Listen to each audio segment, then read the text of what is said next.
2026 বিশ্বকাপের আর বাকি মাত্র আড়াই মাসের মতো, অথচ বিশ্বজুড়ে কোটি মেসি ভক্তের মনে একটাই প্রশ্ন, শেষ মুহূর্তে এসে মন ভেঙে দেওয়ার মতো কিছু শোনাবেন না তো?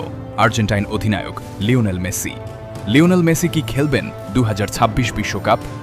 মেসি নিজে গত সেপ্টেম্বরে জানিয়েছিলেন তিনি এগোতে চান, দিন মেপে, ম্যাচ মেপে। বয়সটা 38 ছাড়িয়ে 39-এর ঘরে পড়বে বিশ্বকাপের সময়।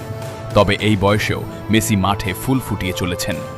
আর্জেন্টিনার কোচ স্কালোনির মতে পুরোটাই নির্ভর করছে মেসির মানসিক অবস্থা ও শারীরিক সক্ষমতার ওপর। আমাদের কোনো তাড়া নেই। 2006 সালে প্রথমবার বিশ্বকাপে খেলেছিলেন মেসি। সেবার তার মতোই বিশ্বকাপ অভিষেক হয়েছিল চিরপ্রতিদ্বন্দ্বী পর্তুগাল কিংবদন্তি ক্রিস্টিয়ানো রোনালদোর। এবারের আসরে নাম লেইলেই দুজন গড়বেন টানা 6টি বিশ্বকাপ খেলার অনন্য রেকর্ড। রোনালদো উত্তর আমেরিকায় যেতে কোমর বেঁধে নামলেও 8 বারের ব্যালন ডিওর জয়ী মেসি এখনও দোদুল্যমান।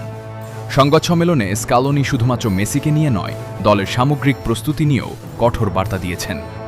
যারা 2022 বিশ্বকাপ জিতেছেন তাদের জন্য দলে জায়গা পাওয়া যে নিশ্চিত নয়, সেটাই মনে করিয়ে দেন তিনি। 2026 বিশ্বকাপ দলের অংশ হতে চাইলে ফুটবলারদের সেরা ফর্মে থাকতে হবে, সতর্ক করে স্কালোনি বলেন। এদিকে শিগগিরই ইনজুরি কাটিয়ে Giovani Lo Celso, Lisandro Martinez এবং লাউতারো মার্টিনেজের ফেরার সম্ভাবনা রয়েছে। এক্ষেত্রে স্কালোনি জানান, 26 জনের চূড়ান্ত দল নির্বাচনের ক্ষেত্রে তিনি বর্তমান পারফরম্যান্সকেই সবচেয়ে বেশি গুরুত্ব দেবেন। 2026 বিশ্বকাপে আর্জেন্টিনার হয়ে মেসিকে খেলতে দেখতে চান কিনা কমেন্টে জানিয়ে দিন।